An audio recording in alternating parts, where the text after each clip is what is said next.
আসসালামু আলাইকুম। কেমন আছেন সবাই? আশা করি সবাই অনেক অনেক ভালো আছেন। তো বরাবরের মতো আমি মোহাম্মদ অবি আপনাদের সামনে নতুন একটা ট্রিক্স নিয়ে হাজির হলাম। আজকের ট্রিক্সটা খুবই গুরুত্বপূর্ণ। আমরা যারা ফেসবুক ইউজ করি আমরা কিন্তু সবাই আমাদের আইডিতে প্রোফাইল ইউজ করি। আমাদের প্রোফাইল পিকটা ভালোভাবে সাজানোর জন্য অনেক কিছুই করে থাকি।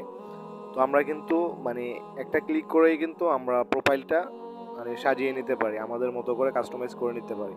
তো এটা কিভাবে করব? এটা করার জন্য আমাদের ফোনে কিন্তু ইন্টারনেট কানেকশন লাগবে। তো আমাদের ইন্টারনেট কানেকশন দেওয়া আছে। আর বাকি আপনারা এরপর কি করবেন? এরপর আমরা চলে যাব গুগল ক্রোমে। তো আপনাদের সবার ফোনে এই অ্যাপসটা থাকবে গুগল ক্রোম। তো আপনারা গুগল ক্রোমে চলে যাবেন। তো গুগল ক্রোমে আসার পরে সার্চ বারের মধ্যে আপনারা সার্চ দিবেন pfpmaker.com maker.com লিখে সার্চ দিবেন। এন্টার প্রেস করলাম। এন্টার প্রেস করার পরে জাস্ট একটু ওয়েট করব। তো সার্চ দেওয়ার পরে আমরা কিন্তু এখানে কিছু অপশন পেয়ে যাব। দেখেন এরকম আসবে ঠিক। তো আপনারা এখানে এই ফার্স্টে যে অপশনটা আছে যে স্টার্ট নাও, আমরা এখানে ক্লিক করব। স্টার্ট নাও এর মধ্যে ক্লিক করার পর জাস্ট আমরা আপলোড ফটোর মধ্যে ক্লিক করব। আপলোড ফটোর মধ্যে ক্লিক করার পর দেন আমাদের এখানে কিন্তু যে আমাদের গ্যালারিতে যে ফটোগুলো আছে সবগুলো কিন্তু এখানে শো করবে। তো আপনার মতো করে আপনি আপনার ফটোটা দিয়ে দিবেন। তো আমার ফটোটা আমি দিয়ে দিচ্ছি। তো আমি আমার এ, যে এই ফটোটা দিব আমি এই ফটোর মধ্যে টাচ করব। যে ফটোটা দিবেন এই ফটোর মধ্যে টাচ করবেন। টাচ করার পরে দেন আপনি এখানে ডান অপশন আসবে, যে ডান অপশনের মধ্যে ক্লিক করে দেবেন। ক্লিক করে দেওয়ার পরে কিন্তু এখানে একটু লোডিং হবে, ঠিক আছে? তারা লোডিং করে আপনার এটা কিন্তু তারাই কিন্তু আপনার এটা এডিট করে দিবে। জাস্ট আপনি এখান থেকে ডাউনলোড করে নেবেন।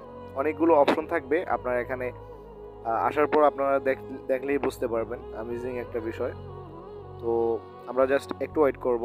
তো আমি ভিডিওটা স্কিপ করতেছি না, যেহেতু আপনাদেরকে আমি লাইভ প্রুফ দেখাবো। দেখেন এখানে কিন্তু চলে আসছে, এই যে দেখেন আমার ফটোটা কিন্তু অনেকভাবে এডিট করা কিন্তু চলে আসছে। দেখেন অনেক কালারিং বা এরকম পিছনের ব্যাকগ্রাউন্ড চেঞ্জ, তারপর উপরে কিছু পাতার ঝাপসা যেগুলো আমরা ছায়া বলি এগুলো দেওয়া আছে। তারপরে দেখেন আরও অনেক ডিজাইন দেওয়া আছে। তো আপনারা কিন্তু চাইলে কিন্তু এই ডিজাইন করে কিন্তু আপনারা ফেসবুকে বা ইমোতে বা হোয়াটসঅ্যাপের মধ্যে আপনারা কিন্তু প্রোফাইলটা ইউজ করতে পারেন। তো আজকের ভিডিওটা যদি আপনাদের একটু উপকার হয়ে থাকে তাহলে অবশ্যই লাইক করে দেবেন। অ্যান্ড ভিডিওটা কেমন লাগলো আপনারা কমেন্ট করে জানাই দিবেন। আর ভিডিওটা যেহেতু মানে উপকারের, তো সেই জন্য আপনারা ভিডিওটা শেয়ার করে দেবেন যেন আপনার দ্বারা যেন আরও অন্য কেউ উপকার নিতে পারে। তো আজকের ভিডিও এই পর্যন্তই। সবাই ভালো থাকবেন, সুস্থ থাকবেন। দেখা হবে অন্য কোনো ভিডিওতে। আসসালামু আলাইকুম ওয়া রাহমাতুল্লাহি ওয়া বারাকাতুহু।